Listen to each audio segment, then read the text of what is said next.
Boa tarde, senhoras e senhores.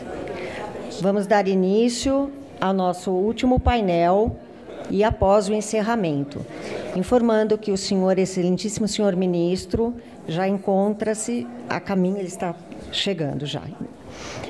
Vamos chamar doutora Ângela Vidal Gandra Martins para compor a mesa.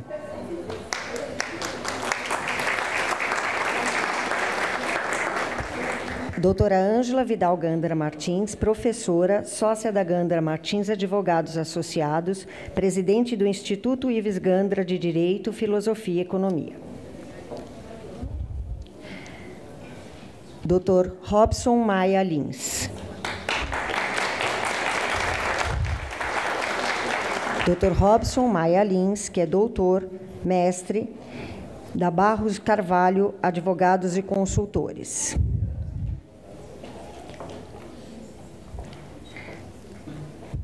Convidamos o doutor André Mendes Moreira. Doutor André Mendes Moreira, que é sócio-conselheiro, sênior partner da Sacha Calmon, Isabel Derzi, consultores e advogados.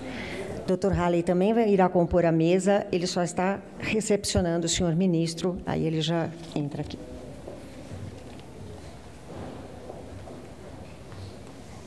E eu peço a presença também do Dr. Rafael Fonseca.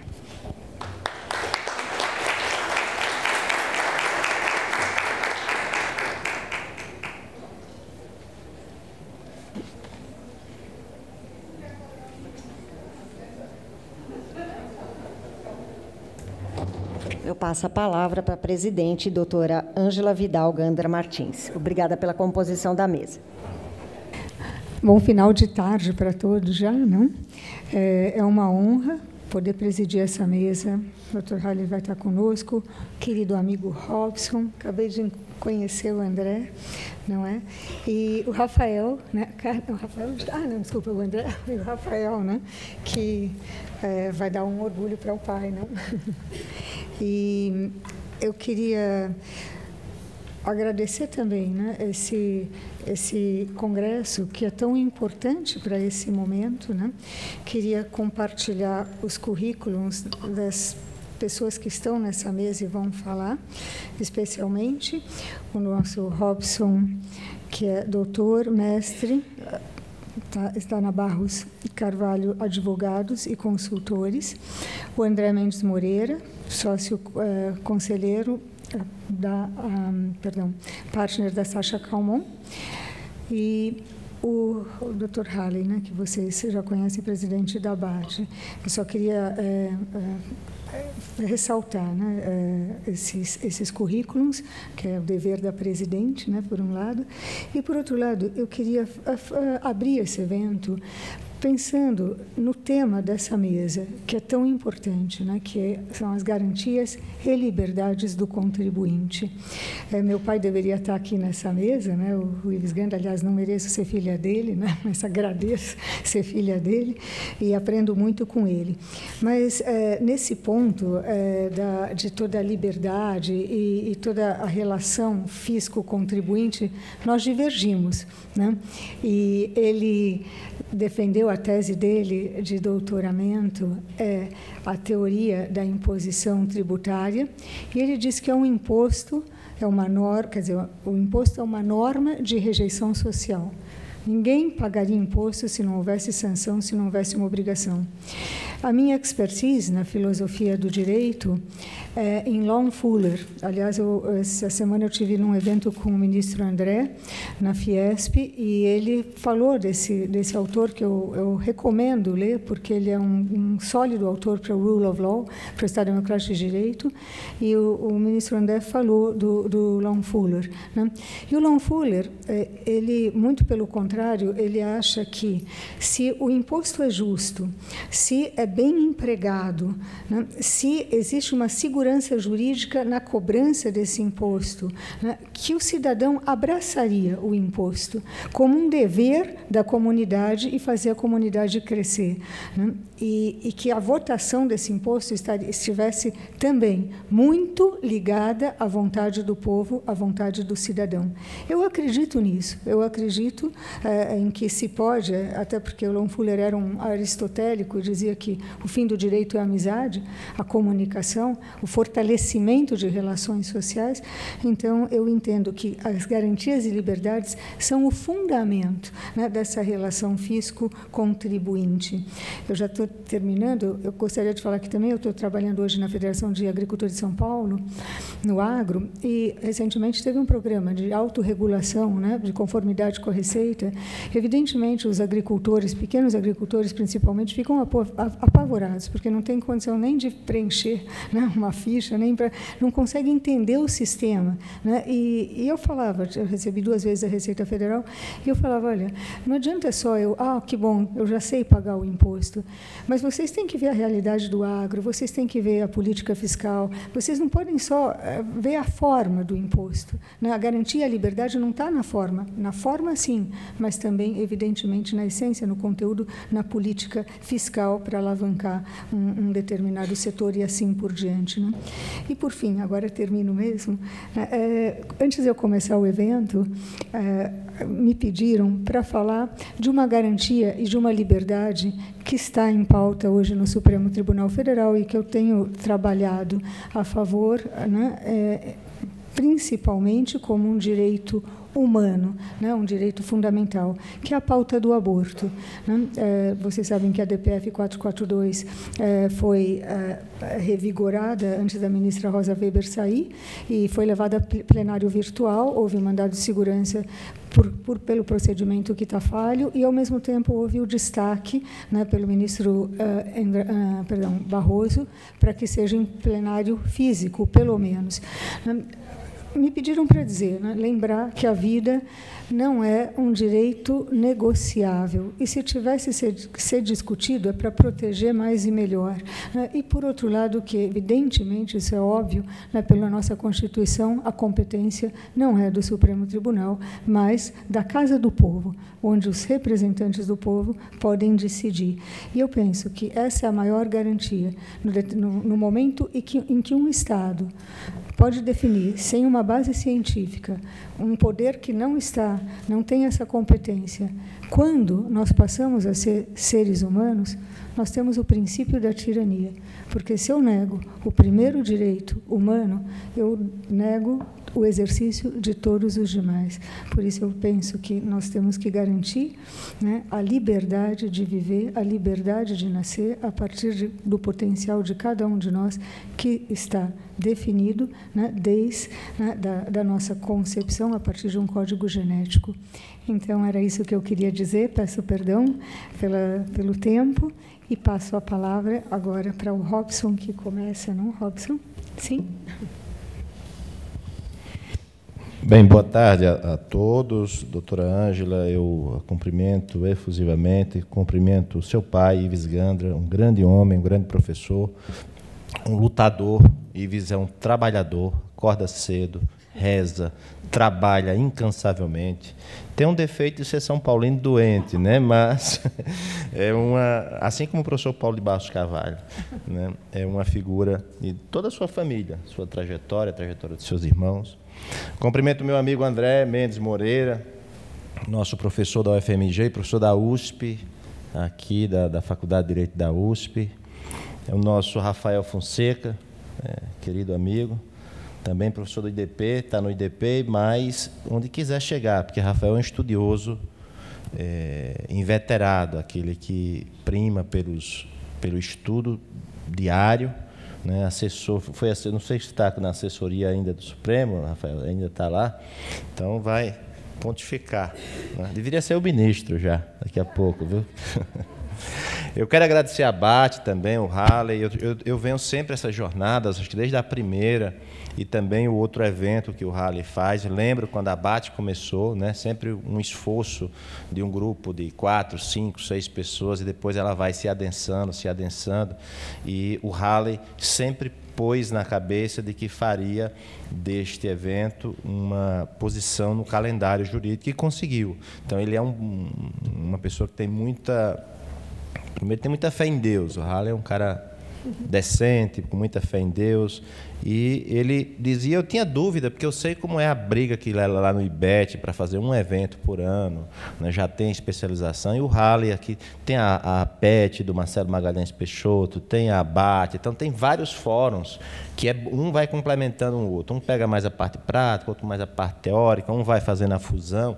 Então a ABAT chegou numa hora interessante para prestigiar a advocacia.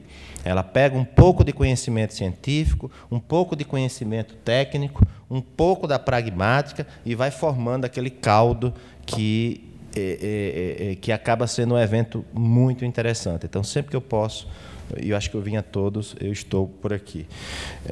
O tema, garantias e liberdade dos contribuintes e processo tributário, novas perspectivas e desafios.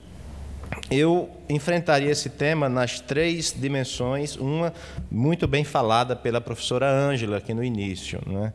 Eu posso enfrentar essas garantias e essas liberdades dentro do chamado processo legislativo, que é um processo que eu, particularmente, apesar de divergir muito dos nossos parlamentares, mas eu tenho uma carta que eu não tenho contra qualquer outro, que é mandá-lo embora de 4 em 4 anos, ou se for o Senado, de 8 em 8 anos, né? Então, por isso é que, quando se fala em garantias e liberdades dos contribuintes e processo tributário, nós não podemos pensar só em processo administrativo e em processo judicial. Nós temos que pensar no processo legislativo. E, neste ponto, embora eu divirja de muitos pontos aqui da reforma tributária que foi dito pelo nosso secretário Bernardo Api, eu acho que nós tivemos um aprimoramento das forças dentro do Parlamento na tramitação da PEC 45. Eu acho que, de certa forma, deu uma sacudida na comunidade jurídica, que estava muito voltado para processo judicial e processo administrativo. E começou-se a pensar que os advogados, que os professores... Eu sinto pena dos alunos não participarem pelos centros acadêmicos dessa discussão. As faculdades, as públicas, as confessionais, não conseguiram se mobilizar para fazer frente a essa discussão dentro do Parlamento. Mas eu vi uma movimentação muito grande, muito bonita, coisa que eu não via há muito tempo. Então, esse mérito, a reforma tributária, essa PEC 45 e as outras também, ela provocou uma modificação muito grande no comportamento nosso, em termos de tentar, de certa forma, quando se percebeu que iria ter alguma reforma tributária, os setores que eram contra qualquer reforma ou que era contra qualquer modificação começaram a correr. E aí a gente sente falta de uma coisa no Brasil, que eu sempre falo nas minhas exposições, nas minhas falas, que é o lobby organizado. Eu senti falta de como organizar. Vamos supor que eu, como professor, eu quero me manifestar dentro do processo legislativo. É incrível como os parlamentares, a gente tem acesso a vários parlamentares, mas você precisa de um convite de um parlamentar. A parte do lobby, de como funciona o lobby, não ficou... Nós temos 3 projetos em andamento no Parlamento, que, se tivesse já aprovado, tinha tido uma discussão muito maior dentro da reforma tributária, combinada com o direito financeiro, que é a parte da destinação, a parte do uso, a parte da execução. Ninguém está preocupado. Veja que, no meio da reforma tributária, até parece aquele dogma, ninguém se preocupa muito com o sistema. Você arrecada aqui com o direito tributário e gasta aqui com o direito financeiro e o direito administrativo. Veja que essa discussão foi cortada. O que os municípios e os estados que, eventualmente, que serão afetados pela reforma, eles passam a fazer cálculos, apenas cálculos na arrecadação, mas a discussão do direito financeiro, eu fico muito à vontade, porque fui eu que estava no Conselho Nacional de Educação, que briguei para que o direito financeiro fosse disciplina obrigatória nas faculdades, e a partir do próximo ano começa o direito financeiro como disciplina obrigatória, e nada disso atenta contra a autonomia didática, científica do direito tributário, muito pelo contrário, fortalece o direito tributário. Aliás, quando se questiona muito as decisões do Supremo Tribunal Federal, muitas vezes você vê um consequencialismo financeiro nas decisões tributárias, e as pessoas às vezes não entendem que aquilo deveria ser estudado com maior profundidade, até para fazer a negação, concordar ou discordar. A gente fica sempre no tributário e às vezes é um equívoco isso. Eu vou dar um exemplo que vocês todos vão se lembrar, né? E aí, aqui ainda falando de garantias e liberdades, a gente pensa, por exemplo, que não me ouça o ex-ministro Eliomar Balieiro, saudoso, mas a gente fica brigando aqui para encaixar uma determinada obrigação tributária, uma determinada obrigação. Eu tenho a obrigação de levar tantos recursos aos cofres públicos. A gente fica tentando encaixar no direito tributário e, dentro do direito tributário, qual é a espécie tributária. Todos aqui nas peças sabem disso, como é que a gente faz, né? Nas taxas, nós tivemos um fenômeno que era aquela briga da diferença entre taxa e tarifa. Ninguém queria ir para o regime da tarifa, que supostamente era um regime mais frouxo, não dependia de legalidade. A lei tinha que prever os critérios de atualização do pedágio, da tarifa, mas eu queria ir para o regime tributário porque supostamente eu teria muito mais garantias. E, na prática, eu comecei a ver que era muito mais difícil, isso aqui no estado de São Paulo, atualizar um pedágio e um preço público, aqui para quem faz a equiparação, ou para quem faz a distinção, vai saber, a briga na Assembleia Legislativa, dentro do processo legislativo, e aqui mexo com garantias e liberdades, era muito mais ferrenho na disputa para se atualizar um pedágio, está previsto na lei, mas era uma discussão de contrato, preço contratual, do que na questão para se aumentar 2, 3 pontos no ICMS, Salúcio. A briga era maior aqui. E a gente começa a se questionar se realmente o regime tributário... Veja que eu estou fazendo uma reflexão assim, mais solta, porque não pretendo ser um expositor sistemático, né? A gente fica tentando encaixar tudo em tributário, enquanto muitas vezes a gente tem outros regimes que dão até mais garantias aos contribuintes, como é o regime do preço público. Politicamente, estou falando aqui politicamente do processo legislativo, da movimentação, o que essas empresas que, de certa forma, recebem o pedágio, a briga que ocorre dentro do parlamento é muito mais parelha do que a briga que ocorre numa questão relacionada ao ICMS aqui no estado de São Paulo. E eu fiquei observando de fora isso. Acompanhei muito isso quando nós tivemos o encargo de capacidade emergencial no governo Fernando Henrique Cardoso, quando teve a crise energética, que se criou o encargo de capacidade emergencial, e se criou também a CBEE, que era a Comercializadora Brasileira de Energia Elétrica, um preço público. Todo mundo querendo encaixar no regime tributário, achando que nós tínhamos muito mais garantias e nossas liberdades seriam muito mais respeitadas, quando, na verdade, acabou sendo encaixado como um preço público que teve vigência durante aquele período da crise. Foi extinta a CBE, a Comercializadora Brasileira de Energia distribuiu o dinheiro com as transmissoras, com as geradoras, acabou aquele encargo, e eu fico me questionando se realmente nós temos mais garantias e mais liberdade no processo de um tributo, seja taxa, seja imposto, seja contribuição de melhoria, ou se é num outro regime. Então, eu leio hoje a obra de Eliomar Balieiro, leio as obras, fui estudar muito direito financeiro, por recomendar, o TCU instou o Conselho Nacional de Educação a dizer o seguinte: é importante que vocês constem direito financeiro como disciplina obrigatória. E aí eu fui estudar muita coisa de direito financeiro e disse, olha, a nossa saída, a saída da tributação, a saída para se estabelecer maiores garantias e liberdades dos contribuintes não está em tributário, está em financeiro, está em orçamento participativo, está no sistema político em se estabelecer o voto distrital misto. Eu não quero mais um deputado por São Paulo que peça voto no estado inteiro. Eu quero um deputado que seja comprometido com a região da Zona Norte, com determinados problemas da Zona Norte, com agro. Eu quero as bancadas temáticas. Olha os partidos políticos, o que aconteceu, eles se esfacelaram. Hoje você conversa com a bancada do agro, a bancada da bala, a bancada... Eles têm muito mais força porque eles estão ligados por um objetivo comum.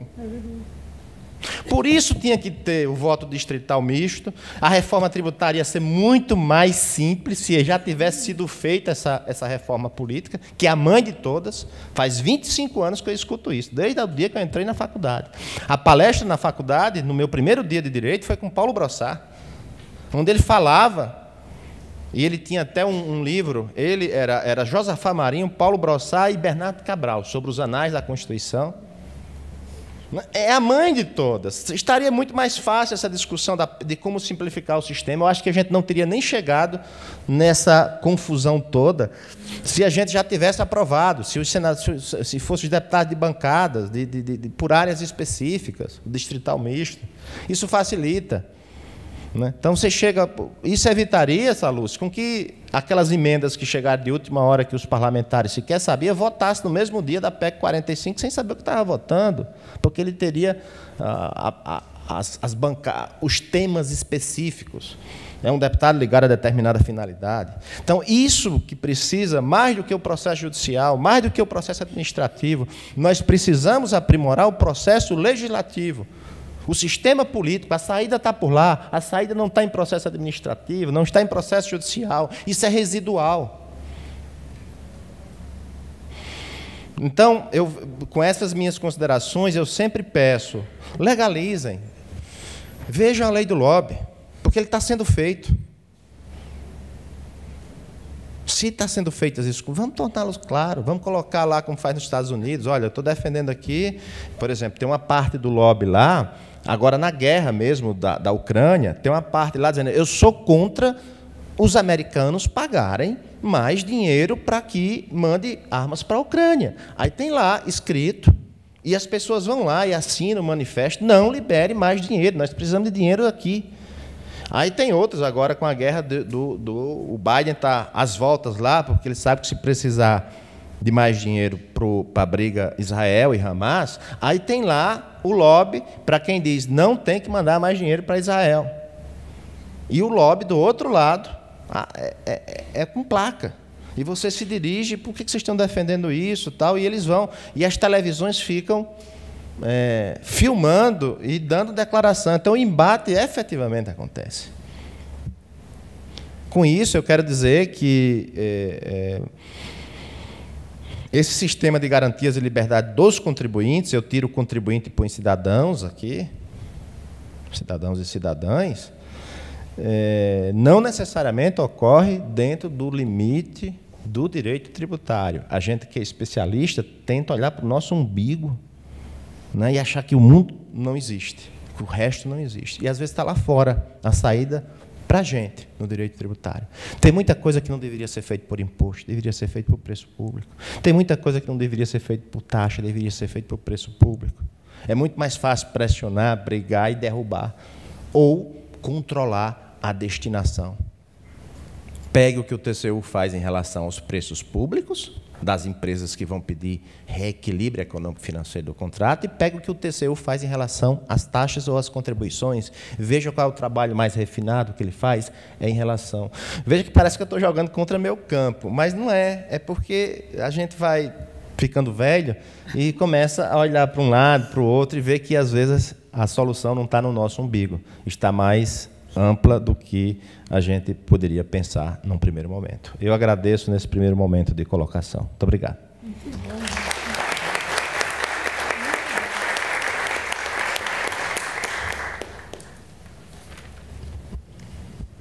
Muito bom, muita abertura, né, de espectro para nós também. Agora passamos a palavra para o André.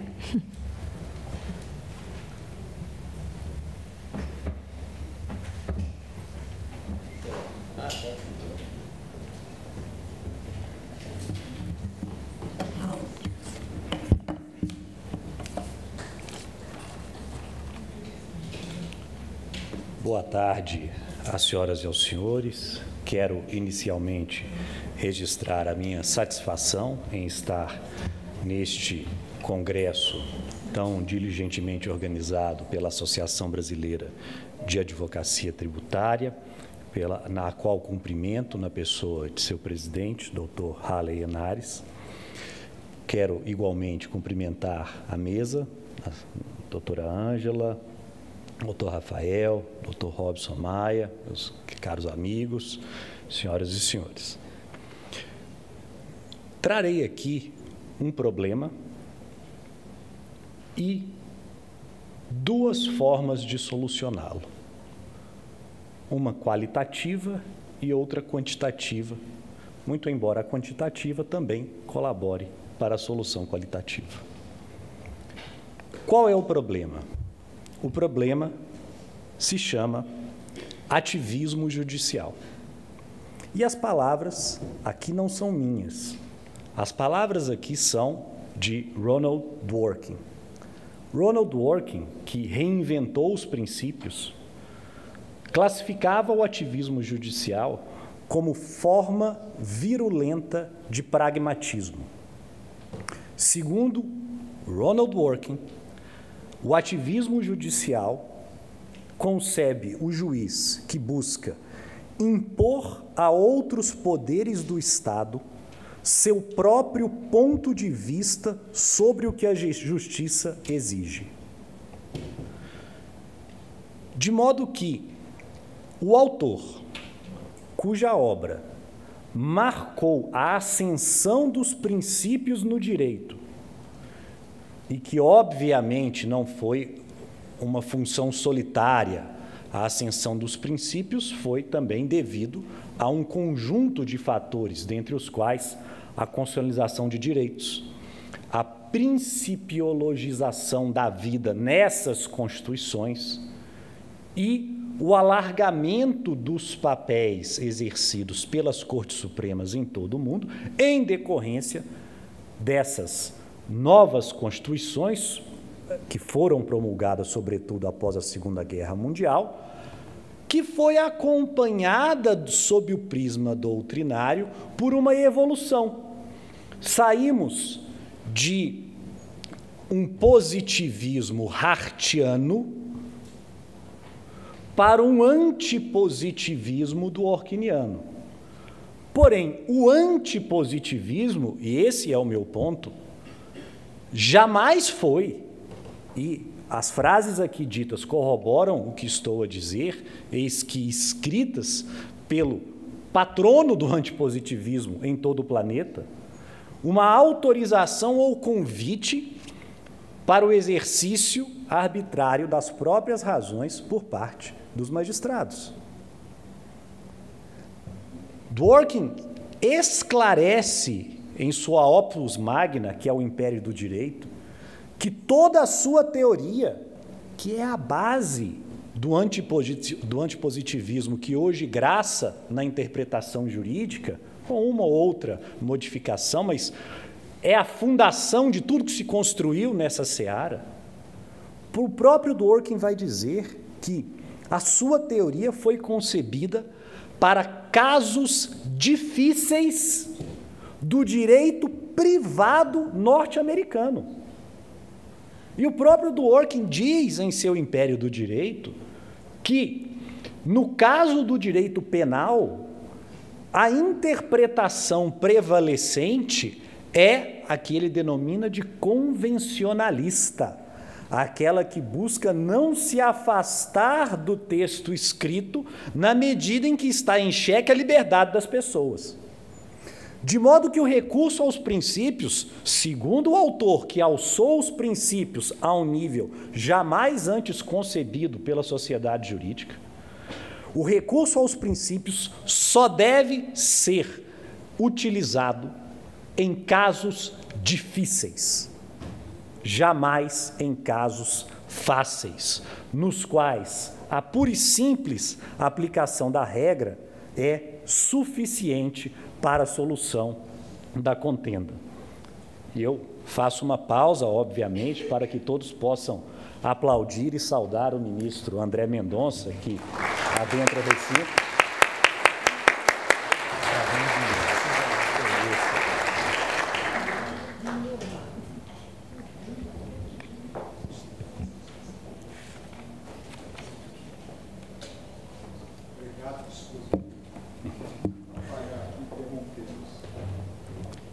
Ministro, estamos falando sobre interpretação jurídica. E aqui é preciso trazer o problema. Se o próprio Ronald Dworkin vai sustentar que a sua teoria não autoriza ativismo judicial, por ele classificado, abre aspas, como forma virulenta de pragmatismo, fecha aspas, que sua própria teoria deve ser utilizada apenas então somente em casos difíceis, e mesmo assim não deve ser utilizada no direito penal, onde o convencionalismo é a abordagem hermenêutica mais adequada. Por que será que estamos tão desassistidos na atualidade em matéria de previsibilidade das decisões judiciais? A doutora Ângela mencionou Lohmiller. Filler compreende o direito como uma derivação da moral, ou melhor dizendo, para Filler existe uma moralidade interna, inerente ao direito. Só que Filler define essa moralidade interna com base em 7 requisitos. Primeiro, as leis devem ser gerais, ou seja, devem ser dirigidas a todos. Não podem ser casuísticas, mas existem leis casuísticas? Bom, a história nos conta algumas pérolas, como a da Lei Terezoca, que talvez alguns conheçam. Assis Chateaubriand, então proprietário dos Diários Associados, teve uma filha com uma mulher da qual ele se separou e queria a guarda da filha.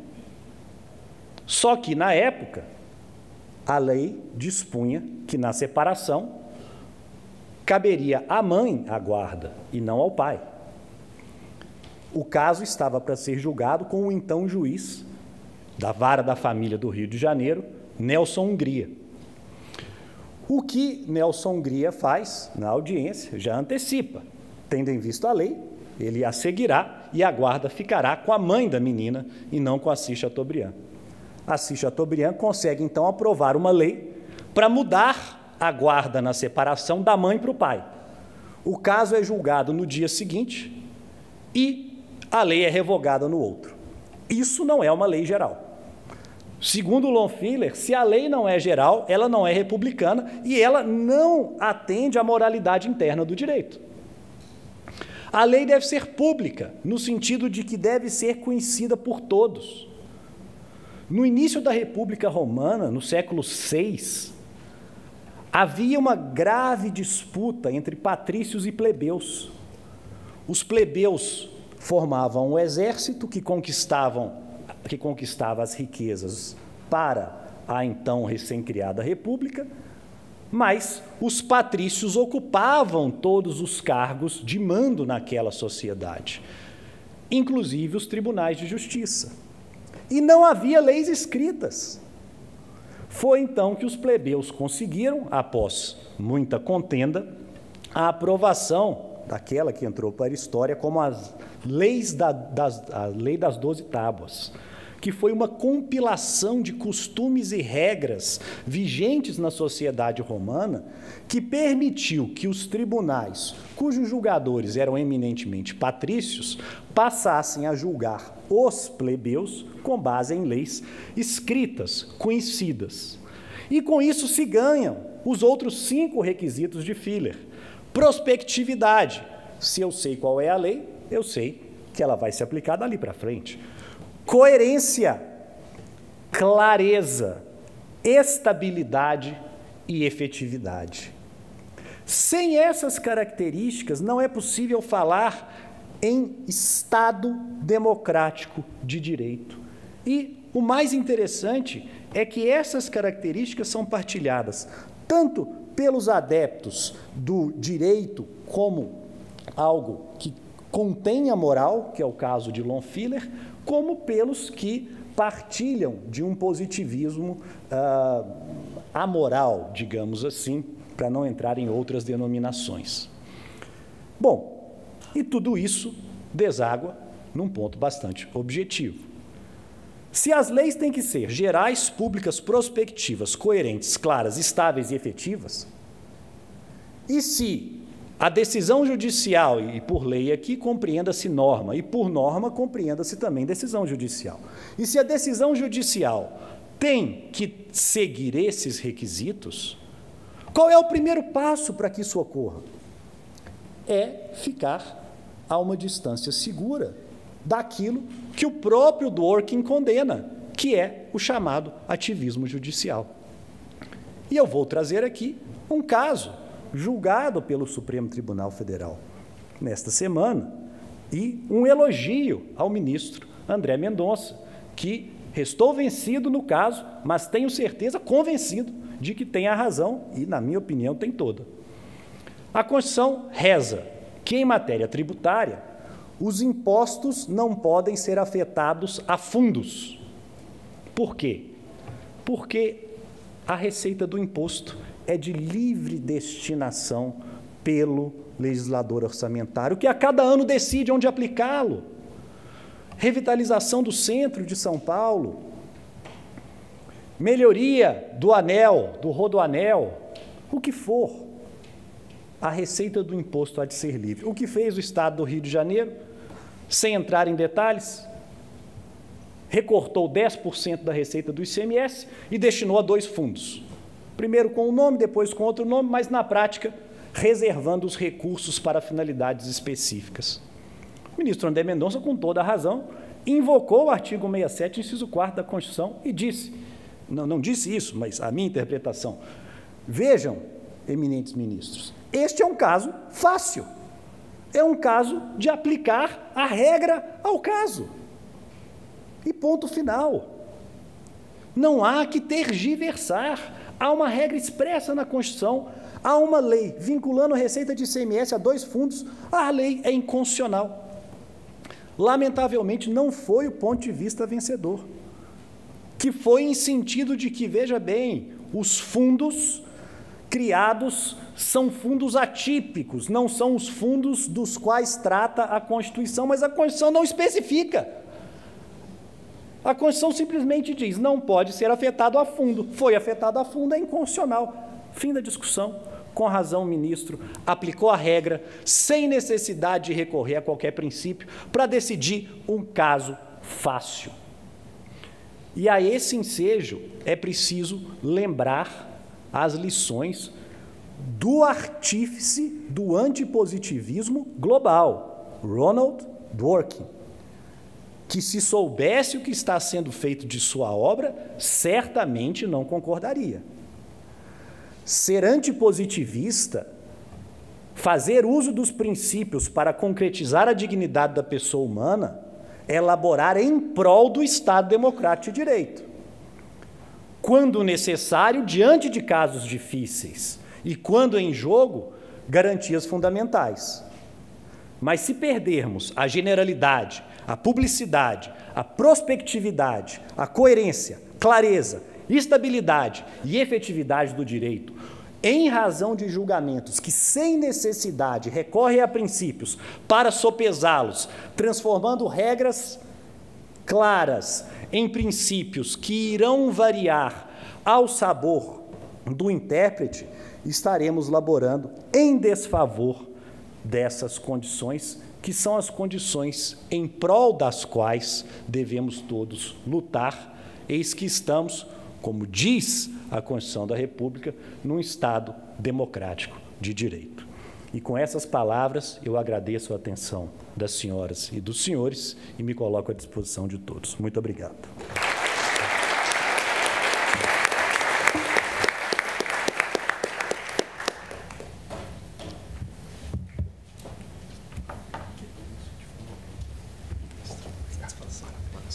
Parabéns, André. Muito obrigada, André. Especialmente por falar do Fuller, que é realmente uma luz que a gente precisa aprofundar. Agora, Dr. Halley, fala. Você vai complementar alguma coisa? Não. Podemos continuar? Então, dando continuidade e sem me estender, eu quero cumprimentar e saudar o ministro André Mendonça pela sua presença ilustre aqui hoje nessa palestra de encerramento do evento, depois de 3 dias também de debates intensos. Parabenizar e me desculpar pela ausência do professor Robson Maia, professor André Mendes Moreira, que também tenho certeza que proferiram excelentes palestras e, como sempre, colaboram muito com o aprimoramento e o estudo do pensamento jurídico tributário no Brasil. Então, sem mais delongas, eu passo a palavra ao ministro André, por favor, ministro. Posso ir ali?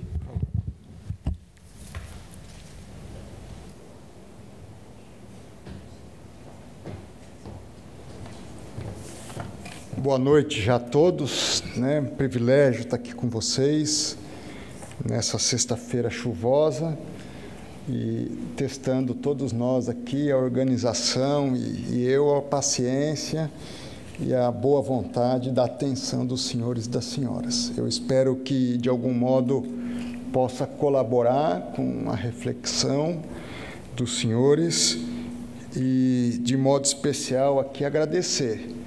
Faço isso não só em relação a vocês, mas de modo especial à mesa aqui, a Ângela, que está presidindo a mesa nesse momento, ao nosso presidente da ABAT, Dr. Halley, que nos convidou, gentilmente nos convidou e nos proporcionou estar aqui, ao presidente da ASP também, que nos prestigia com a sua presença, o Dr. Eduardo, a ASP que tanto tem feito ao longo dos anos aí pela advocacia paulista, é um porto seguro, vamos dizer assim, de assistência aos advogados. Já fui integrante, associado da ASP, à época que militava aqui em São Paulo. Também ao professor Robson, que aqui está presente, professor da PUC, que nos honra também com seu conhecimento, seu prestígio, e o professor André, que acaba aqui, meu xará, de nos suceder na fala, anteceder na fala, trazendo aí ensinos de um grande professor de Harvard, já de tempos passados, né, mas vivo com seus ensinos, que é o professor Lon Fuller. Com a sua Moralidade do Direito, um livro que está traduzido em português, então recomendo, mas também em inglês. Hoje nós conseguimos comprar livros no seu original com mais facilidade, e recomendo a leitura do professor Lon Fuller, que me permita fazer um preâmbulo aqui fora do meu contexto. Tem inspirado a construção de toda a jurisprudência da Suprema Corte dos Estados Unidos na formulação do papel do Poder Judiciário e os limites do Poder Judiciário quanto à revisão dos atos administrativos, não só daquilo que é feito pelo Congresso, as leis propriamente ditas, mas também a interpretação das normas pelos órgãos administrativos. E, como bem disse o professor André, uma perspectiva não ativista, o que não significa também uma perspectiva kelsiana de um positivismo. Ao contrário, ele tem, por ter essa preocupação com a moralidade do direito, o que Kelsen não tem, ele faz uma grande separação entre moral e lei, vamos dizer assim. A sua concepção de direito ela não inclui a moral. Na concepção de Fuller, dentre outros tantos, a qual eu me filio, a moral ela está presente. E o direito positivo, ele tenta expressar o resultado de um consenso de valores morais de uma sociedade. Então, a nossa Constituição, por exemplo, ela é carregada, e toda a Constituição do Estado Democrático de Direito, ela é carregada de valores.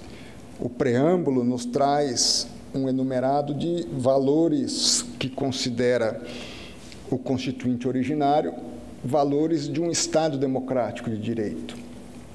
E esses valores começam a ser já positivados na nossa norma fundante, que é a Constituição. Então, o artigo 1º, ele fala na valorização do trabalho, mas no mesmo inciso, ou seja, na mesma categoria da livre iniciativa. Então, eu preciso equilibrar. O artigo 3º, ele coloca objetivos fundamentais da Constituição.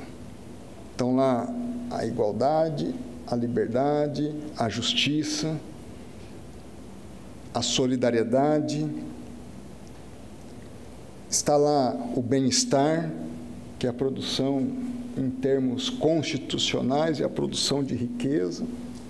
O Estado ele não tem como produzir o bem-estar psicológico de uma pessoa, a não ser de modo indireto, mas tem como produzir o bem-estar de vida, com saúde, com educação, com emprego, com desenvolvimento, e a Constituição especifica, redução das desigualdades sociais, regionais, ou seja, o Constituinte ele começa a dar corpo a esses valores que representam valores significativos para uma sociedade.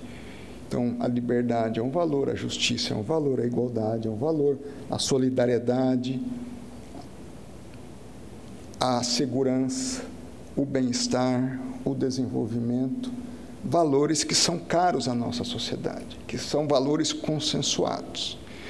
E, como eu disse, o Congresso ele vai, pouco a pouco, consubstanciando ou dando especificidade através não só do texto constitucional, mas das normas que ele edita, das leis complementares, leis ordinárias, a esses valores que são significativos. Por isso, e nisso penso que me assemelho a Alan Fuller, a lei não é um fim em si mesmo, a norma escrita.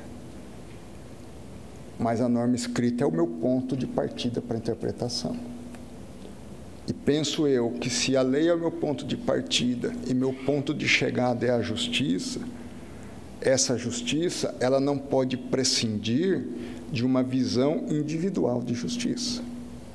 E aí eu penso que peca o ativismo, porque o ativismo busca trazer uma percepção de justiça ou uma compreensão de justiça que é a compreensão de quem interpreta. O problema é que eu interpretar e trazer minha própria compreensão de justiça, eu coloco a sociedade em risco, na minha visão. Eu adoraria que minha compreensão de justiça prevalecesse, se é que se pode dizer isso. O problema é que a minha compreensão de justiça, ela não é o resultado daquilo que é compreendido como justiça na sociedade. E qual é o porto seguro que eu tenho? São as leis. Por isso que ela é meu parâmetro inicial. Eu posso corrigir distorções significativas nessa lei. E Fuller aborda isso, ele fala, eu posso corrigir a arbitrariedade, mas eu não posso impor a minha discricionariedade. E quando eu tomo algumas decisões, e está aqui meu amigo Rafael, que eu deixei por último para fazer essa referência, e o Rafael, além de uma das cabeças mais brilhantes que eu conheço, e um ser humano de um caráter ímpar, é hoje o meu grande conselheiro nas questões tributárias e financeiras. E para mim é um privilégio tê-lo aqui, ele sabe disso, de buscar esse equilíbrio. Então, eu preciso encontrar pontos de equilíbrio.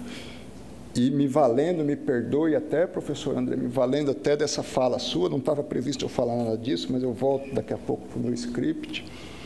Eu preciso,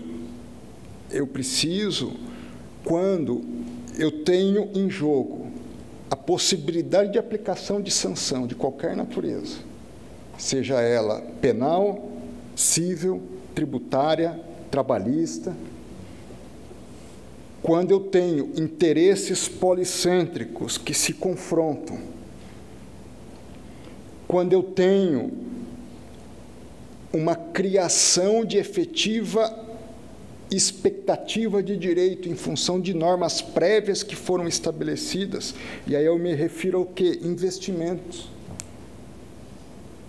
O empresário, quando assume o risco de fazer investimentos, qual o mínimo de previsibilidade que ele tem? São as normas que foram estabelecidas.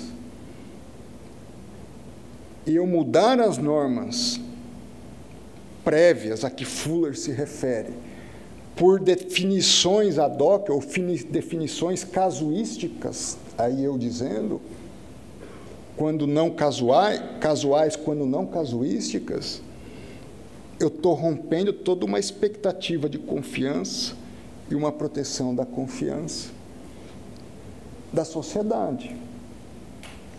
Que o sujeito pagar imposto ou não pagar imposto, ele assume um risco em função das normas prévias estabelecidas. Um contribuinte definir se vai investir mais ou menos, contratar mais ou menos, é em função de parâmetros estabelecidos. Agora, quando essa norma geral ela muda a partir de compreensões para as quais, penso eu, não tive a investidura, eu tenho investidura para interpretar a lei e a Constituição. Um direito posto, ainda que eu tenha inúmeros pressupostos de valores. E eu tenho atribuição para corrigir, penso eu, distorções que afetam direitos fundamentais, postos nos limites também que postos na Constituição. Mas penso eu que por melhores razões ou melhores intenções que eu tenha, eu não tenho o direito, eu, enquanto ministro de uma Suprema Corte, o direito de inovar esse direito, de criar o direito. Então, senhores como eu, por exemplo, aprenderam na faculdade que existem cláusulas pétreas e que o constituinte derivado não pode alterar cláusulas pétreas. Essa é uma premissa. Acho que os senhores também aprenderam ou têm a compreensão que essas cláusulas pétreas vinculam todos os poderes. Ora, se vincula aquele que tem o poder de alterar a Constituição, logicamente vincula o poder executivo e também o poder judiciário. Veja, a Inglaterra, que até 98 não tinha uma Carta de Direitos, passou a ter uma Carta de Direitos para vincular o legislativo. Por quê? Já se tem o pressuposto, que é uma vinculação do judiciário e do que nós concebemos como executivo. Agora, se o Congresso ele não tem poder de modificar a Constituição para restringir direitos fundamentais, eu pergunto, o Judiciário tem?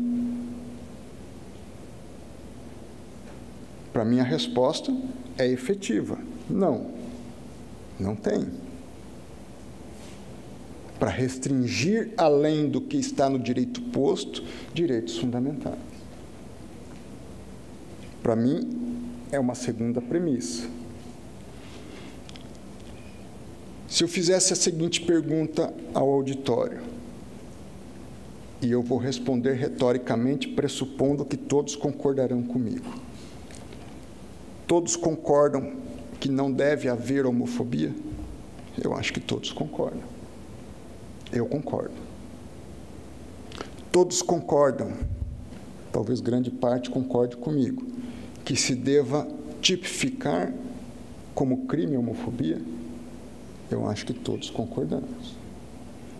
Mas eu não concordei, e enquanto AGU defendi isso da tribuna do Supremo Tribunal Federal, que o meio para se criminalizar era por decisão judicial, que sim, se poderia declarar a omissão inconstitucional do Congresso e dar a ele um prazo para legislar.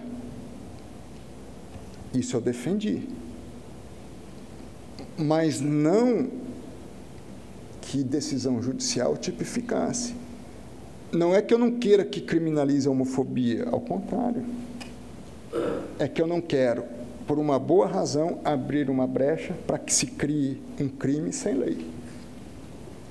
Porque o dia que compreensões em sentido contrário quiserem criar um tipo penal por decisão judicial, eu tenho um precedente. E aí vai prevalecer o quê? Quem tem maioria, ou quais valores, ou quais compreensões do direito tem maioria no tribunal. Mas entendo eu que o debate para haver essa discussão não é no tribunal. Por isso que me como alguém que defende a doutrina da autocontenção judicial. Porque se você tem o poder de dar a última palavra, qual é o grande limite material que você tem? É que já te deram parâmetros prévios para você dar a última palavra. Porque se você dá a última palavra sem estar limitado a parâmetros prévios, eu corro o risco de, pouco a pouco, quebrar aquilo que é a estabilidade da democracia. Então, e é isso basicamente que Fuller defende. E é isso que se chama segurança jurídica. Sem isso, a segurança jurídica é nada mais do que um valor abstrato, mas não um princípio que se concretiza. E se tem, agora voltando eu aqui, se tem uma área que padece dessas questões e de segurança, eu reconheço, é a área tributária. E padece por N motivos. Padece porque há uma complexidade federativa no nosso país, o que por si só não é simples. Há uma desigualdade regional, o que amplifica a questão. E eu começo a ter uma norma constitucional bastante encorpada em termos tributários e financeiros, que passa a ser regulamentado por leis complementares, em algumas medidas, por leis ordinárias, por parte do Congresso. E eu tenho uma atuação administrativa nas 3 esferas da federação muito intensa, porque está em jogo a sobrevida da administração pública, ou a sobrevida de serviços públicos essenciais. Não vamos discutir aqui a eficiência e efetividade da prestação de serviços. E, em contrapartida, uma sociedade que precisa produzir e gerar riqueza. Porque quem produz e gera riqueza não é a administração pública. São as pessoas físicas e jurídicas.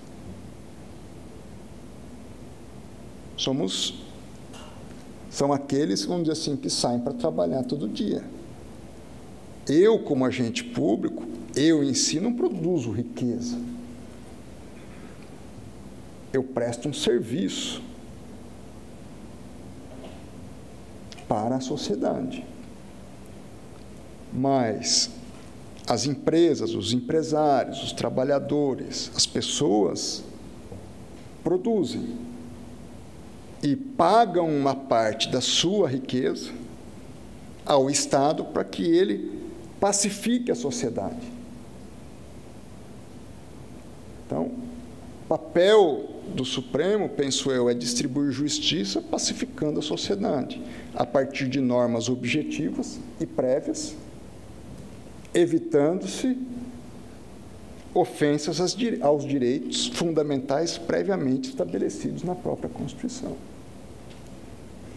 Só que quando eu tenho essa produção de riquezas e o Estado, tendo, de outro lado, a necessidade de prestar serviços públicos das mais diversas variedades, eu me defronto com uma situação que é inerente à realidade, é que os recursos são escassos. E como os recursos são escassos e produzir riqueza no país não é simples, e em qualquer país do mundo não é simples, mas o nosso é bastante complexo, os empresários são colocados em dilemas, dia a dia. Quais são os dilemas? Eu tenho contas para pagar. Eu tenho a minha família para sustentar, eu tenho meus funcionários, meus empregados, meus colaboradores para pagar, e eu tenho o Estado para pagar. Estado esse que começa a se fragmentar nesse federalismo e editar normas das mais diversas de natureza tributária, cada um tentando manter ao máximo o seu quinhão de repartição do bolo das receitas.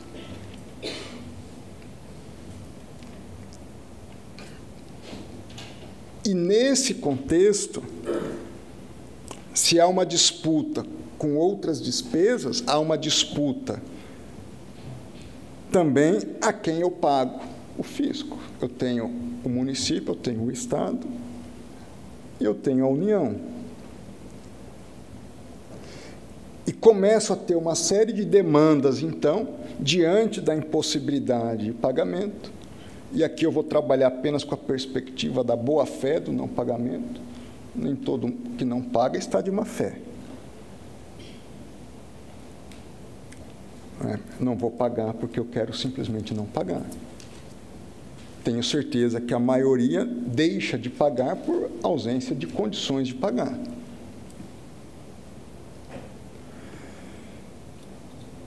E o fisco, tendo a atribuição e o poder dever de cobrar aquele crédito tributário, adota as providências correspondentes que, após a devida inscrição em dívida, resulta num ajuizamento de uma execução fiscal. E aqui, se os problemas eram complexos até então, eles se tornam talvez mais complexos. Porque a partir da inscrição em dívida, eu gero uma série de restrições às empresas e às pessoas no exercício dos seus direitos. Em contrapartida, eu tenho os serviços públicos que carecem daqueles recursos para que possam ser o mais adequadamente possível prestados. E o instrumento, o grande instrumento que nós temos para resolver essa problemática é, hoje, uma disputa judicial via uma ação de execução. E o problema é que, conforme números trazidos pelo CNJ, e o Rafael me ajudou a buscar esses números, nós temos, para cada 100 ações existentes, uma taxa de congestionamento de 88%. Eu termino 12.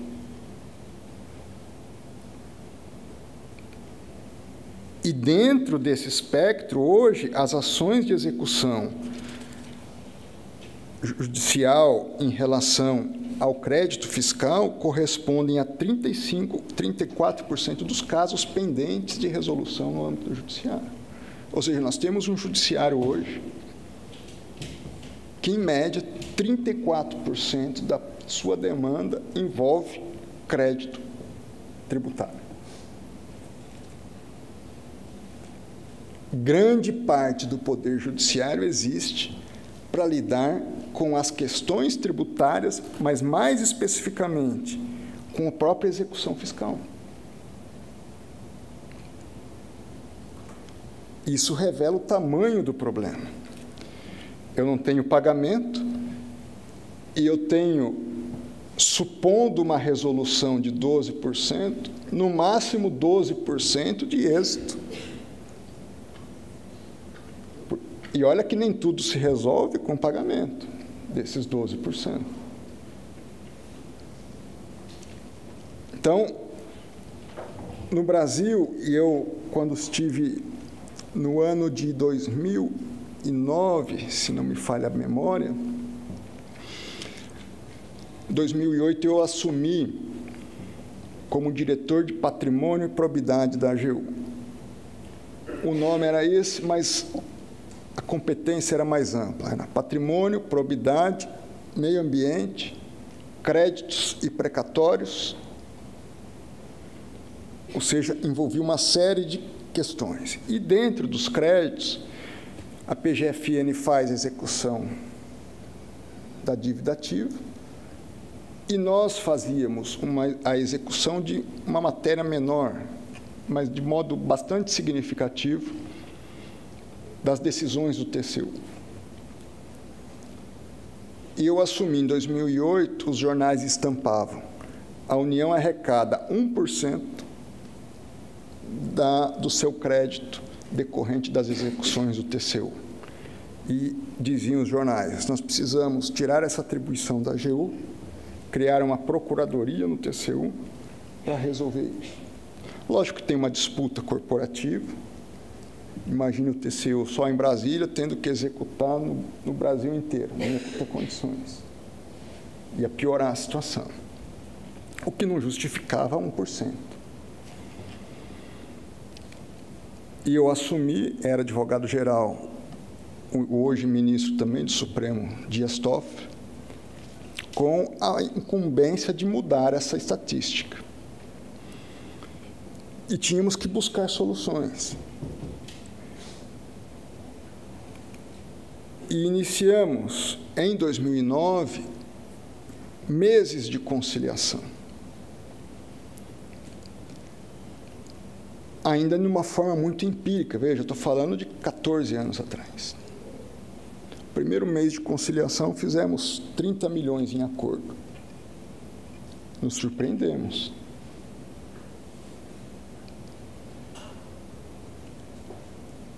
Chegou em 2011, nós fizemos mais de 500 milhões em acordo. Mas em 2009, quando eu fui aos Estados Unidos, a minha pergunta foi, quando visitei o Departamento de Justiça, a procuradora que nos atendeu: como vocês resolvem as questões relacionadas à corrupção? O curso era especificamente sobre essa matéria. Qual a taxa de êxito? E ela respondeu: pelo menos 98%. E o como? Por acordos. O que eu quero dizer, não vou entrar no mérito, 98% com concessões. Nós recebíamos 1% sem concessões, tendo que ajuizar uma ação que ficava mais de uma década para não resolver. Então, essa é a realidade hoje, basicamente, das execuções fiscais, ou em grande medida. Nós temos uma burocracia do sistema de justiça, em grande parte, sendo demandada para se resolver uma questão de pagamento.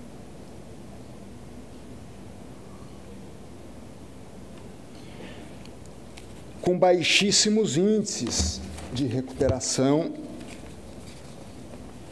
e num sistema perde-perde,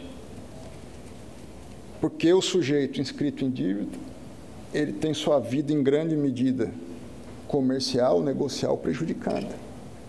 com crédito bancário, com fornecimento ao setor público. Por outro lado, a União ou o Estado, de um modo mais amplo, não resolve o seu problema, porque ele também não recebe. E quando eu fui coordenar as equipes de acordos de leniência entre CGU e AGU, isso já no ano de 2016, final de 2016, fiquei até 2018, a grande discussão que nós tínhamos com alguns auditores da CGU e auditores do TCU era: eu não vou fazer acordo, diziam eles. Eu perguntava, por quê? Primeira resposta é: porque eu não faço acordo com corrupto. Falei, mas a lei estabeleceu que nós devemos fazer acordo. E no acordo da lei anticorrupção é justamente com quem, em alguma medida, está sendo investigado, acusado de corrupção. Então, nós temos um problema ético, mas não temos um problema legal. Então, me dava um problema jurídico. Diziam eles, conforme ensina Eli Lopes Meirelles, o interesse público é indisponível. Então, eu não posso conceder nenhum desconto, nem nada para fazer acordo. E eu dizia, eu concordo com Eli Lopes Meirelles. Ele está absolutamente certo. O interesse público é indisponível. A pergunta que eu faço, qual é o interesse público no caso concreto? Vou usar o exemplo. É receber 1% ou receber 98% dos casos? É isso que eu preciso responder.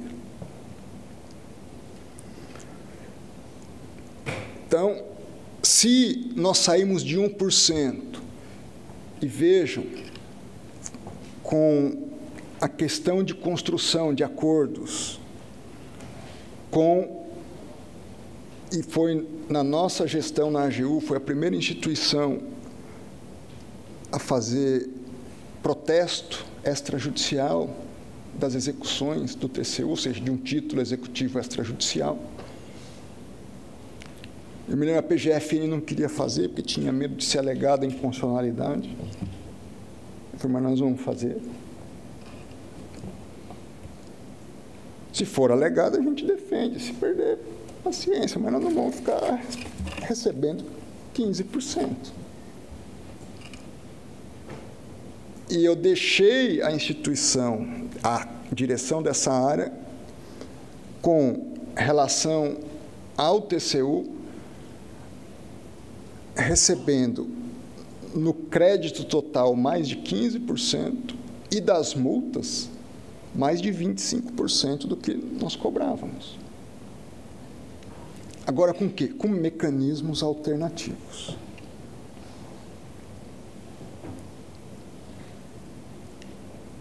A solução, volta ao princípio, a solução do problema não é simples.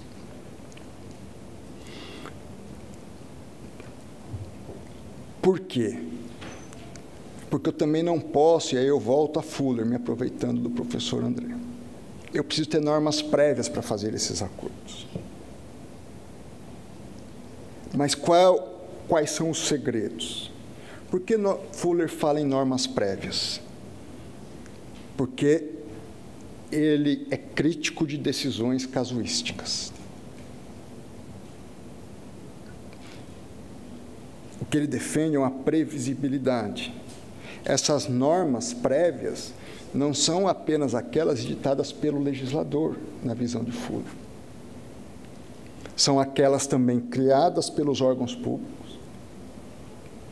E aí eu incluo, na questão tributária, Receita Federal e Procuradoria-Geral da Fazenda, que passam a ter a prerrogativa de interpretar suas próprias normas, e as normas editadas em relação pelo Congresso à matéria de sua atribuição, e, portanto, podem regulamentar, é o que eles fazem. O problema que eu vejo, muito se regulamenta hoje para amarrar. A regulamentação é, deixa eu engessar mais aqui. Pouco ainda se tem de regulamentação, já tem, mas pouco se tem de regulamentação em termos de facilitar o procedimento.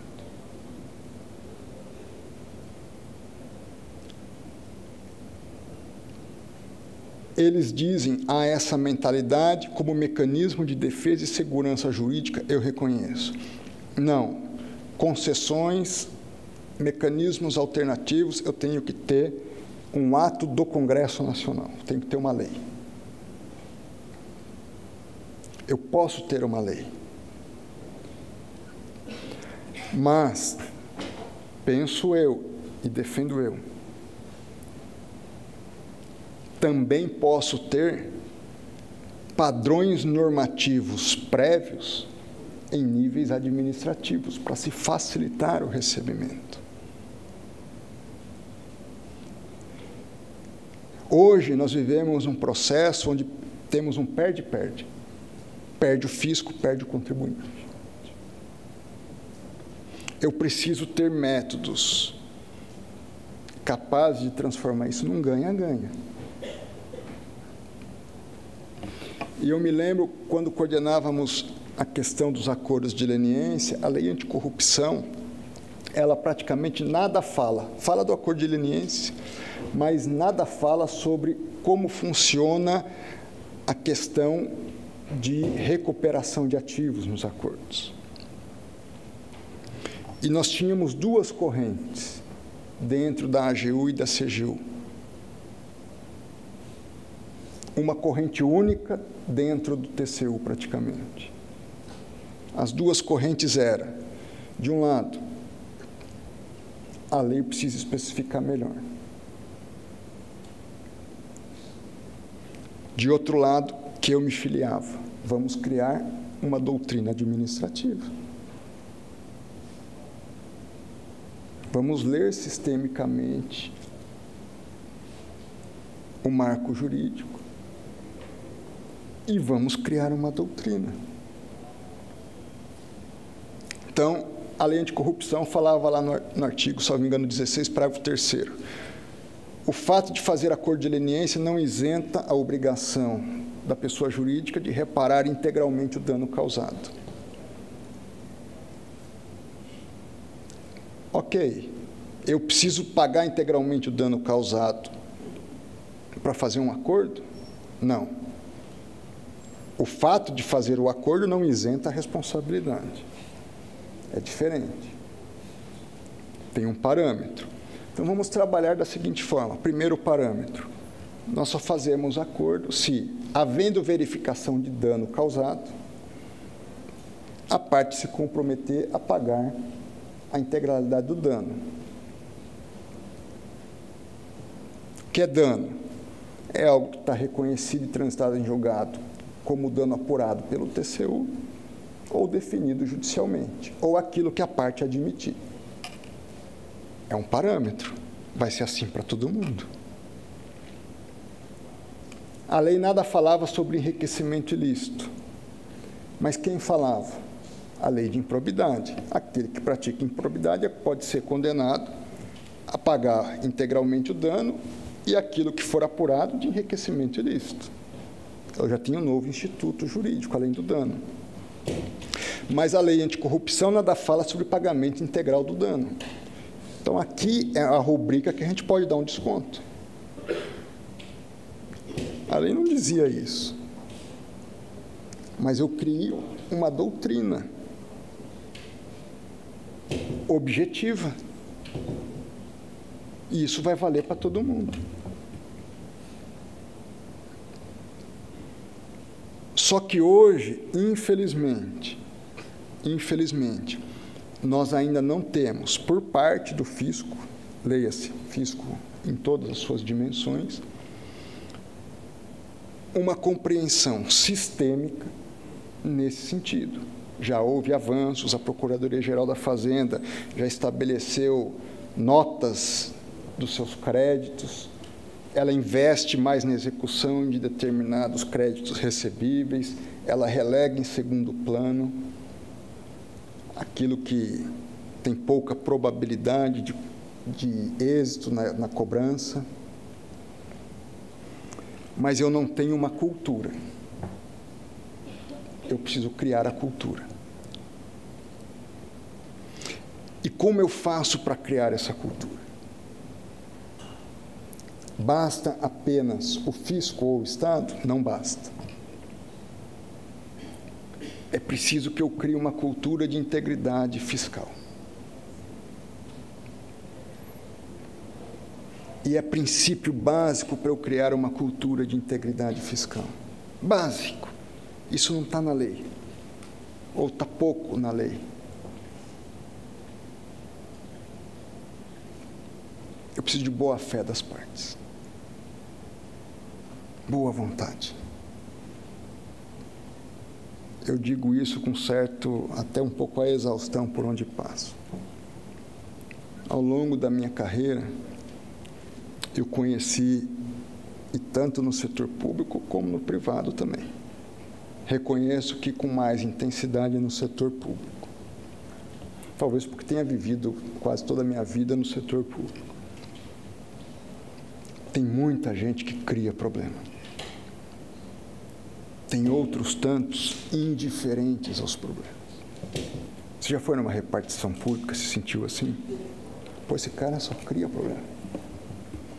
Pô, isso aí não está nem aí para o meu problema. Poucos estão dispostos a resolver problema. Como é bom encontrar alguém do outro lado da mesa, disposto a resolver problema. Isso é cultura. Só que para isso eu preciso de mudança de comportamento. E para essa mudança de comportamento, nós precisamos de boa fé, de sinceridade, de busca de solução. Teoria da negociação, e eu estudei esse assunto um pouco. Tem um livro publicado na Espanha sobre negociação, e é pura teoria de negociação, nos casos de corrupção, mas que se aplicam, os princípios são os mesmos para qualquer negociação. Há basicamente dois paradigmas, modelos de negociadores, o competitivo e o cooperativo. A primeira impressão é que o melhor é o competitivo. O competitivo, ele quer ganhar, ele quer convencer pela força, mesmo sem ter razão. Ele quer se impor, quer falar mais alto.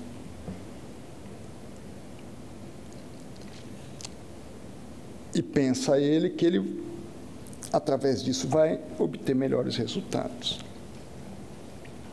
Excepcionalmente, sim. O outro, cooperativo, busca soluções que atendam os interesses dos dois lados. Porque eu preciso só ter o meu interesse atendido, eu não posso olhar o interesse e a necessidade do outro.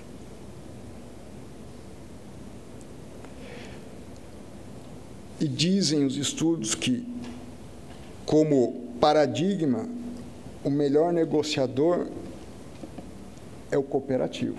Na média, ele ganha muito mais em termos de resultados. Porque o competitivo, ele pode levar vantagem em alguém que tenha um excesso de cooperativismo, ou seja, aquele que renuncia até ao seu próprio direito.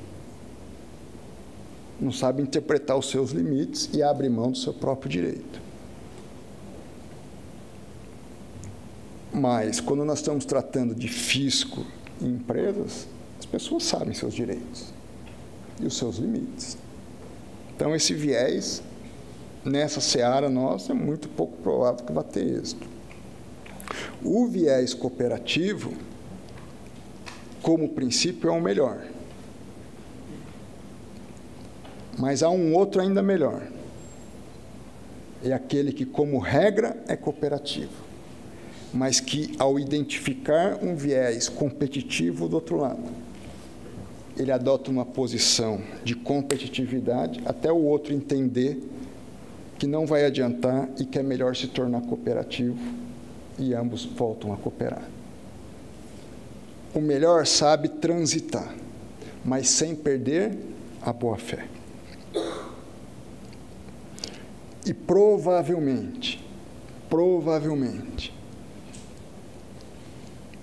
boa parte da solução para os problemas será uma reforma tributária que dê uma margem de discricionariedade com princípios reguladores para que fisco e contribuinte possam resolver os seus problemas. Porque não será no judiciário. E não será no judiciário não por má vontade do judiciário. O judiciário tem feito seu papel procurado fazer. E aqui, minha defesa, ministro Fux editou ato para se viabilizar essa celeridade processual. Ministro Barroso recentemente assinou um acordo de cooperação com a AGU, Procuradoria-Geral da Fazenda. Segundo notícias, uma extinção aí de mais de 400 mil execuções fiscais. Mas, volto a dizer, eu preciso mudar culturas. E penso que a Associação dos Advogados Tributaristas tem um papel fundamental. Fundamental por quê? É quem é capaz de aconselhar uma mudança de cultura nas empresas e é a ponte de diálogo com o setor público.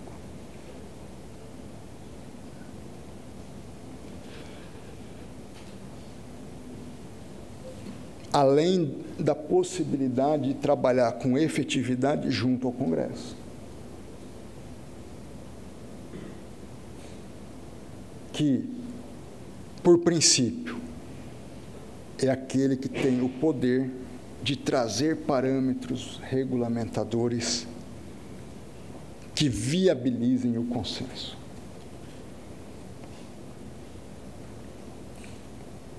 Que viabilizem a possibilidade de concessões recíprocas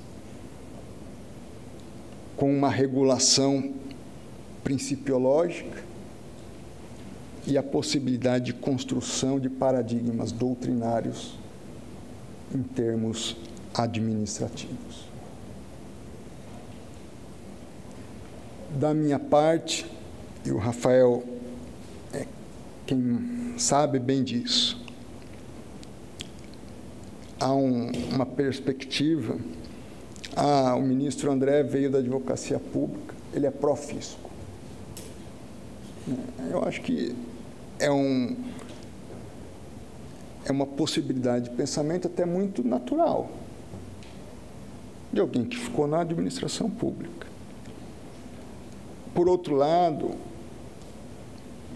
e ele sabe disso, eu tenho consciência que a administração pública ela existe para, de um lado, fomentar a iniciativa privada e, paralelamente, preservar os interesses ou os direitos básicos das pessoas afetadas pela iniciativa privada, e aí em todos os níveis. A administração pública não é um fim em si mesmo. Ou seja, falando popularmente, ela não é a produtora da galinha dos ovos de ouro. Quem produz os ovos é a iniciativa privada. Ela é uma gestora de parte das riquezas geradas pela sociedade, para melhor atender a própria sociedade. E Fuller fala isso. No fim das contas, o que interessa é atender o interesse social. É isso que eu tenho que ver. Então, eu não vejo um antagonismo, eu vejo um viés cooperativo. Um tem que cooperar com o outro. O setor privado com o setor público com o setor privado. Porque assim todos ganham.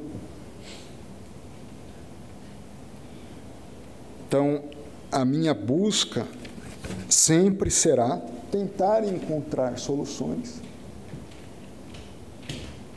que vejam as perspectivas dos dois lados, à luz de um marco regulado, principalmente a Constituição. Então, sem querer cansá-los mais, porque acho que já falei demais aqui, a minha palavra final é de motivação. Nos ajudem a construir um modelo onde haja equilíbrio.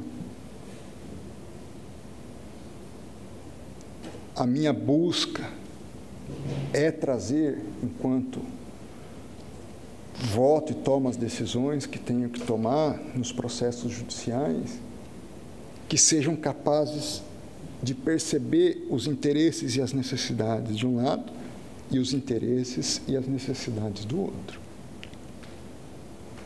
E, na medida do possível, procurar atender às expectativas legítimas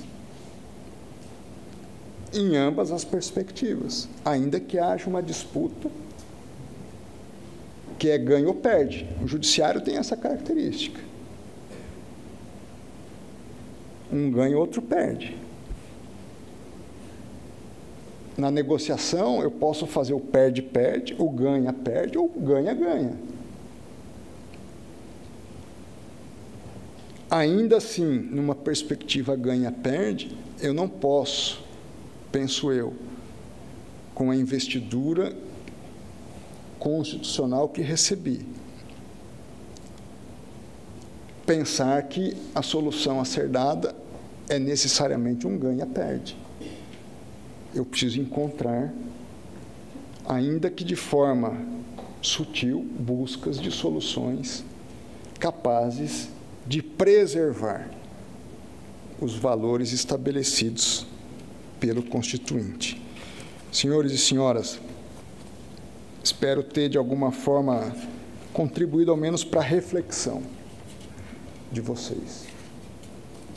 E tentarei,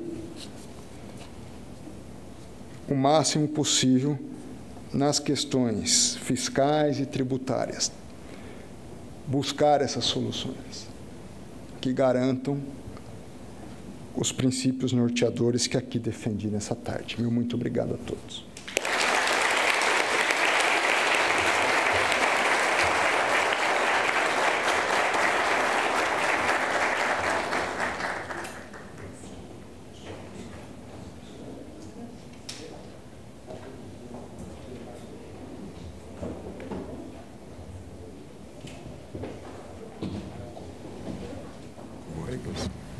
Muito obrigada, André, maravilhoso. E dá esperança, né? Sempre. Eu vou fazer uns comentários finais, né, sobre a partir do Fuller, que está em alta hoje, não? Ao professor Robson, eu queria dizer que Fuller, ele tratava o ser humano como livre, racional, livre e responsável. Por isso ele via o ser humano capaz de entender o propósito da lei e exigir o propósito dessa lei. Então, se a lei não está cumprindo o fim, no caso, né, do imposto, que não é bem encaminhado, resta buscar outros caminhos, como tu comentaste, né, Robson, por exemplo, do serviço público, ou dos lobbies, e nos Estados Unidos tem muito lobby, né, para poder pedir e requisitar o que nós queremos, né, como lei, com esse sentido de aliança. É para melhorar a sociedade, é para servir a sociedade. Ao André, eu lembro do requisito da possibilidade, né, que é a capacidade, né, do ser humano cumprir a lei, né? No direito tributário, nós temos essa dúvida. Será que nós somos capazes, efetivamente, de arcar com essa carga tributária? Com a carga tributária que está chegando, né, através da reforma, por exemplo? Então, é preciso pensar nessa capacidade humana de arcar dentro do homem médio, né, da normalidade. Fuller sempre considerava o homem médio. Pois ao André, eu trago uma ideia, o ministro André, perdoa, grande amigo, eu trago uma coisa muito íntima até de Fuller, né, muito interessante. Eu tive a possibilidade de trabalhar com os escritos dele em Harvard, né, e no repositório de Harvard tem tudo aquilo que ele escreveu, mimeografou, etc. E tinha né, assim, não digo íntima não, mas dele, que tinha um escrito que ele põe assim assinalado: Forms liberate. A forma do direito liberta. Então, o Fuller não era um formalista, mas ele dizia que a forma definida constitucionalmente, dentro da sua literalidade, da sua clareza, ela era uma libertação. Né? Então, a forma, ela sustenta o conteúdo. Né? Então, se eu vejo a Constituição do jeito que ela está escrita, é mais fácil eu defender o que está escrito nela, o que foi combinado entre os cidadãos. Por isso, ele tinha uma frase que eu adoro, que ele falava: "If we do the things the right way, we are likely to do the right thing." Quando eu obedeço a forma, eu estou mais próximo a defender, né, a coisa certa. Né? E, por fim, eu vou fazer uma homenagem aqui ao nosso professor Halley, que me pediu para falar sobre essa segurança jurídica em relação à DPF 442, que eu pude falar rapidamente, como garantia e liberdade. Né? E o Fuller ele tem um livro escrito que chama Legal Fictions, né? Que ele falava, nós temos que tomar muito cuidado no direito para usar o as if, como se fosse. Porque o direito ele tem que partir da realidade e não de uma ficção. E no caso da DPF 442, quando a gente fala, bom, até 3 meses de idade, sem nenhuma comprovação científica, nós falamos do DNA, etc., as if, como se fosse um amontoado de células. Como é que eu posso partir de uma realidade, de considerar um ser humano um amontoado de células como uma ficção legal? Que isso não seria a defesa efetiva do direito, né, de um direito fundamental. Ele pedia um livro inteiro sobre o Legal Fictions. Né? E, por fim, né, Fuller dizia, o direito está para fortalecer relações sociais. E eu digo, nesse sentido, em relação ao aborto, que tipo de relação humana nós fortalecemos, rompendo a primeira relação do ser humano no ventre da sua mãe, né? Com aquela relação onde ele seria o mais amado e protegido supostamente. E que tipo de relações, paralelamente, a gente promove entre homem e mulher, né? Violência, respeito, etc., quando um filho deveria ser gerado, em tese, por um abraço de amor. Fica a questão para vocês, né? Eu acho muito interessante que ele proponha isso, o direito para fortalecer relações sociais. Eu cheguei a estudar na filosofia do direito tributário um DR entre o fisco e o contribuinte. Eu ainda acredito que dentro da teoria nós podemos conseguir, se houver essa justiça e a boa utilização, né, do imposto para o serviço da sociedade. Era isso que eu queria comentar. Obrigadíssima, André. É vocês que... Cada um.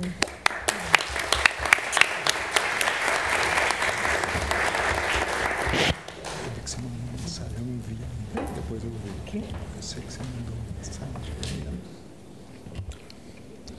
Bem, eu queria, já dado o adiantar do horário, agradecendo essa ilustre mesa, professora André Mendes Moreira, professor Robson Maia, professora Ângela Vidal Gandra Martins, a prestigiosa presença do ministro André Mendonça, parabenizá-lo pela sua excelente exposição, professor Rafael Fonseca, doutor Eduardo Mangi, e a todos que nos acompanharam nesses 3 dias. Espero que, ao final desses 3 dias, após o desfile de mentes brilhantes aqui, de discussões extremamente importantes sobre segurança jurídica, sobre força vinculante dos precedentes, sobre reforma tributária e até mesmo sobre a vida, como a doutora Ângela acabou de expor. Que esses temas tenham nos feito refletir e atingido esse evento o objetivo que nós comentamos no nosso primeiro encontro, o objetivo de pensar e refletir sobre o direito tributário e também sobre o direito tributário nos tribunais superiores. Nós lançamos uma obra aqui nesse evento, em homenagem ao ministro Gurgel de Faria, com excelentes pensadores escrevendo sobre os mais diversos temas. E como bem pontuou o ministro André Mendonça, a ABAT, assim como a ASP, são entidades que têm essa responsabilidade. E aí, ministro, eu quero realmente dizer que eu fico muito feliz quando eu escuto essa cultura da responsabilidade que o senhor comentou, e que é fundamental que seja uma cultura impregnada em todo o Poder Judiciário. Como disse já aqui, o Poder Judiciário não apenas no magistrado, mas o Poder Judiciário como instituição, como órgão, como colegiado.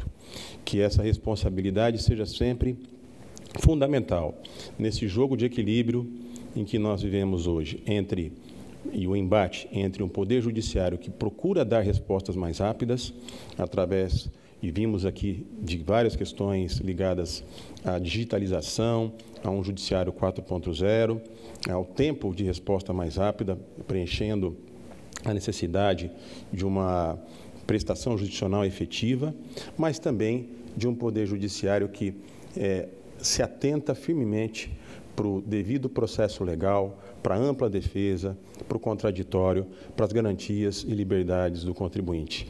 Nós não podemos mais viver essa insegurança jurídica que nós estamos vivendo.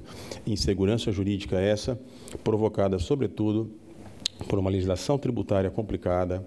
Vimos hoje aqui, recebemos os mentores da reforma tributária.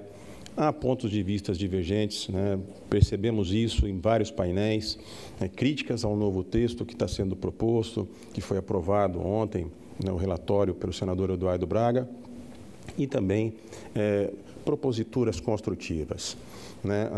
Como o ministro André Mendonça bem comentou, fundamental, e aí lembrando os ensinamentos de Renato Alessi, que o Estado sempre perquira pelo interesse público primário, pela realização da necessidade primeira da sociedade. Essa é o fundamental dever do Poder Judiciário, é o fundamental dever de todos aqueles que são